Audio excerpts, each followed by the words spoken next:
Even آپ کی ایک ٹویٹ کے اوپر غالباً جو ہوا ابھی آپ کے ساتھ پارٹی کے اندر بھی، وہ بھی شاید اسی وجہ سے ہوا، اور وہ پارٹی کی ڈیسیجن تھی. ہمیں معلوم ہے کہ یہاں پر کون سی طاقتیں ہوتی ہیں. تو جیسے میں بات یہ کر رہی ہوں کہ خالی سیاستدان ہی کیا مورد الزام ہونے چاہیے؟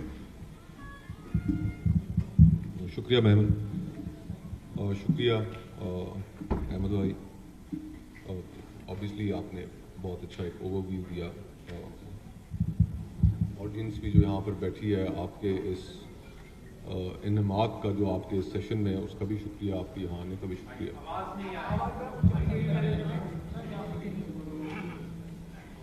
میرے خیال سے اگر میں اس کا صرف چند جملوں میں، چند الفاظ میں اس سوال کا جواب دینا چاہوں یا دینے کی اگر کوشش کروں، تو میرے ذہن میں جو الفاظ آتے ہیں وہ کچھ یوں ہیں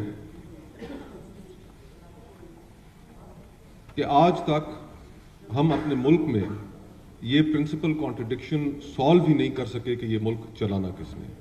مورود الزام تو آپ تب دیں. یہ جو گفتگو ہے کہ ملک چلانا کس نے ہے، یہ جب ملک بنتے ہیں تو اپنے بننے سے پہلے یا بننے کے فوراً بعد وہ یہ طے کر لیتے ہیں کہ ملک کس نے چلانا ہے اور کس نظام کے تحت ملک چلنا ہے. ہمارے ساتھ بھارت موجود ہے، ہمیں کہیں بہت زیادہ دور جانے کی بھی ضرورت نہیں ہے. ایک ساتھ ہم آزاد ہوئے، اور آزاد ہونے کے بعد آخر کیا وجہ تھی کہ پاکستان کے اندر پہلے جو ایڈلٹ فرینچائز کے تحت الیکشنز ہوتے ہیں، اس ملک کے باسیوں کو ووٹ دینے کا حق ملتا ہے، وہ 1970 میں جا کر ملتا ہے. اور جس وقت ہم پہلی دفعہ یہاں پر یہ اپنا رائٹ ایکسرسائز کر رہے ہوتے ہیں تو انڈیا میں ان کی 3 پارلیمنٹس اپنی میعاد پوری کر چکی ہوتی ہیں. نہ صرف اپنی میعاد پوری کر چکی ہوتی ہیں بلکہ چوتھے الیکشن کی طرف وہ جا رہے ہوتے ہیں. اور یہ ہم اپنی انسیپشن کے وقت بھی اس ڈیبیٹ کو طے نہیں کر سکے. اور ہماری انسیپشن کے بعد، ہماری آزادی کے بعد، اس ملک میں مارشل لاء لگا. 1958 میں جب یہاں پر یہ ایک جو لیاقت علی خان صاحب کی شہادت کے بعد اور پھر وہ سارا جو سلسلہ چلتا رہا، تو میں ایک قانون کی جانب آپ کی توجہ دلانا چاہوں گا کہ ہم جب یہ گفتگو طے بھی نہیں کر سکے تھے کہ ملک چلانا کس نے ہے اور کس نظام کے تحت چلانا ہے، تو جب ایوب خان صاحب نے ٹیک اوور کیا تو انہوں نے ایک قانون لے کر آئے اور اس قانون کا نام تھا ایبڈو. اس ایبڈو قانون کے تحت ماضی میں سیاست سے منسلک رہنے والے جو لوگ تھے ان سب کو نااہل کر دیا گیا. اس کے اندر وہ سیاستدان بھی نااہل کیے گئے کہ جن کا تحریک آزادی میں اور پاکستان کے قیام کے وقت ایک بہت بڑی جدوجہد تھی. اس کے اندر شیخ مجیب صاحب بھی شامل تھے، اس کے اندر حسین شہید سروردی صاحب بھی شامل تھے، اس کے اندر مولانا بھاشانی بھی شامل تھے. اور حسین شہید سروردی صاحب کا ایک بڑا مشہور فقرہ ہے کہ the only connection West Pakistan has with East Pakistan is PIA and myself. جب ہم نے وہاں کی لیڈرشپ کو، ہم نے یہ گفتگو طے کرنے سے انکار کر دیا کہ یہ ملک چلانا کس نے ہے، تو پھر ایونچولی یہاں پر ٹیک اوور ہوا. وہ ایک پولیٹیکل لاٹ جو 1947 سے پہلے تیار ہوئی تھی، اس ساری کی ساری کو ایبڈو کے ذریعے فارغ کیا گیا. بڑے بڑے نام تھے اس کے اندر. اور پھر جب ملک ٹیک اوور ہو گیا، اس میں پھر ایسٹ پاکستان کا بھی جب ڈیبیکل آیا، جب ایک ٹریجڈی ہوئی، تو میں تو یہ سمجھتا ہوں کہ سیاستدانوں نے کیوں نہیں ڈیلیور کیا.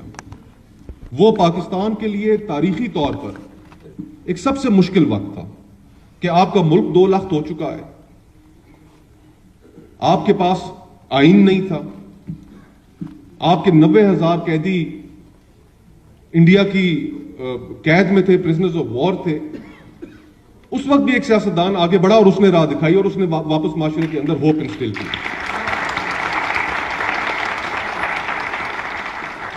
اور پھر جس شخص نے یہ کیا، میں ان کی پولیٹیکل کیریئر میں ان کا جو دور حکومت تھا ذوالفقار علی بھٹو کا، ان کی ہم پالیٹکس سے ڈس ایگری کر سکتے ہیں، کرنا بھی چاہیے، حق ہے ہر کسی کا اپنے اوپینینز رکھنے کا. ان کو آپ کئی چیزوں کے اوپر الزام بھی دے سکتے ہیں، لیکن ان 6-7 سالوں میں اس شخص نے اس ملک کو جو بنانے کی کوشش کی, ایگزیکٹلی 6 سال بعد 7 سال بعد اس کے ساتھ کیا حشر ہوا. تو اس ملک میں سیاستدانوں کے اوپر جو سب سے ایک پولیٹیکل کلاس کے اوپر سب سے کڑا وقت آیا تھا, اس کڑے وقت میں انہوں نے یہ فیصلہ کیا کہ ہم نے ماضی کی غلطیوں کو نہیں دہرانا, ہم نے وہی چیزیں نہیں کرنی, اور انہوں نے مل کر اس ملک کو چلانے کے لیے ایک دستور اکٹھا کر لیا. اس کے اوپر یونینیمسلی اس وقت کی اسمبلی نے اس کو پاس کر لیا. اور اس دن سے لے کر آج تک ہمارا تو دعویٰ ہی صرف اتنا ہے کہ جب تک آپ اپنے ملک کے اندر یہ پرنسپل کانٹرڈکشن طے نہیں کریں گے کہ یہ ملک کس نے چلانا ہے, تو پھر آپ اس ملک کو کہیں لے کے نہیں جا سکتے. 75 سال ہو چکے ہیں.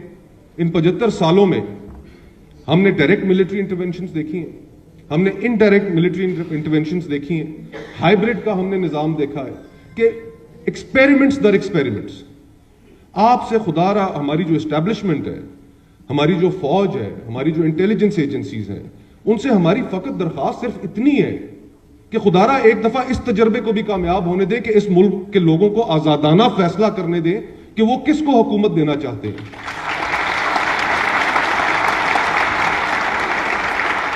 اور پھر جس کو وہ حکومت دیں, مجھے شاید ذاتی طور پہ وہ شخص نہ پسند ہو, لیکن یہ آپ کا فیصلہ ہے, اس ملک کے عوام کا فیصلہ ہے, ہمیں اس کے سامنے سر نگوں کرنا پڑے گا. اور پھر اگر ہم انہیں مکمل اختیار دیں گے تو پھر ہم ان سے جواب بھی طلب کر سکتے ہیں.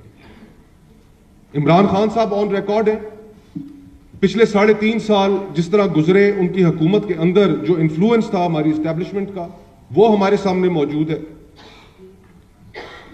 Freedom of expression, media right, civil liberties. آج آپ اپنے پورے ملک میں دیکھیں کہ ہمارے اس وقت جو سب سے بڑے 2 مسائل ہیں, دہشت گردی اور ہماری معیشت, یہ 2 ہمارے سب سے بڑے مسائل ہیں.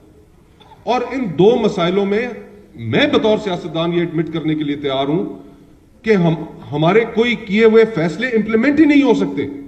میں نیشنل سیکیورٹی کمیٹی کی میٹنگز میں شریک رہا ہوں, وہاں پر نیڈ ٹو نو بیسس کے اوپر آ کر سیاستدانوں کو بتایا جاتا ہے کہ جناب یہ ہو رہا ہے, یہ ہم کرنے جا رہے ہیں. اور یہ بات ٹھیک ہے کہ اس میں ہمارا بھی قصور ہے کہ ایک نظام ایسا بن گیا کہ جس کے اندر ہم نے سوالات پوچھنے چھوڑ دیے, ہم نے وہ بات کرنا چھوڑ دی. لیکن آخرکار کب تک کہ سیاستدانوں نے پولیٹیکل وکٹمائزیشن بھی دیکھی, جیلیں بھی کاٹی, پھانسیوں پر بھی چڑھے, کوڑے بھی انہوں نے کھائے, فٹیگ نے.